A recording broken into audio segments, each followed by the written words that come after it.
Hey everyone, welcome back to Spreadsheets to Spatulas. All right, I know it's been another week. Just bear with me. It's been crazy. The summer, it's still here, but it is starting to wind down. My kiddo is getting ready to go back to school. So I just had to take another week off and ease back in again with another semi-simple, easy recipe. So I went with cookies again. Now, before you're like, Naomi, you just did cookies in the last episode. These did come with a really fun surprise that I didn't know I was going to be doing as part of the recipe until, of course, right before I started. So Paul Hollywood, in true fashion, just gave me a little bit of a curveball, but thankfully one that was not too difficult. So I am aptly renaming these to be Paul Hollywood's peanut butter surprise cookies. Take a look.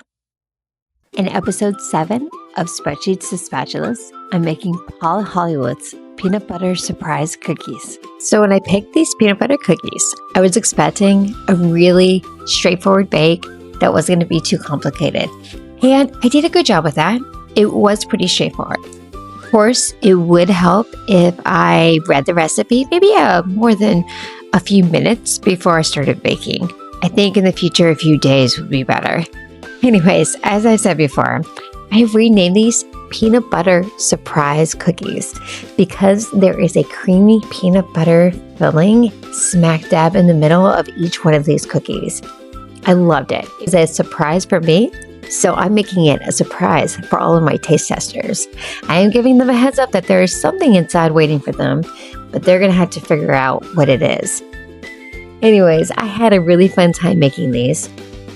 As always, I was very meticulous, measured everything out to the T, and tried to follow a little bit more of the directions, which I didn't do in my last recipe, right?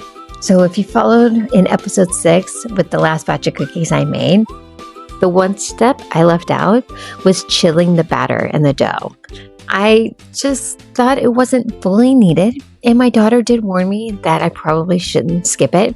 While it didn't ruin the cookies, it probably kept a few spatula points off and could have made them better. So I made sure not to skip the step this time, and I bought myself a rolling pin. Yay me.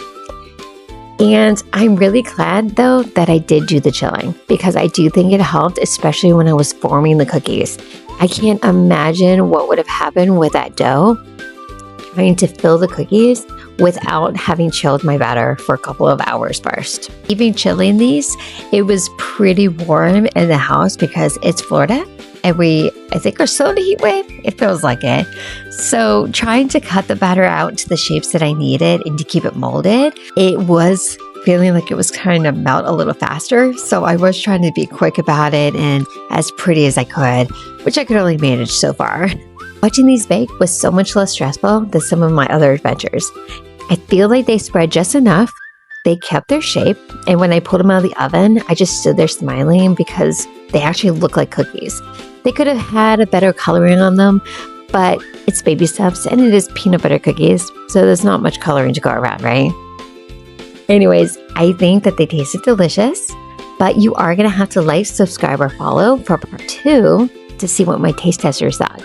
But while you're waiting, tell me in the comments, if you could only keep one kind of cookie forever, which one are you choosing?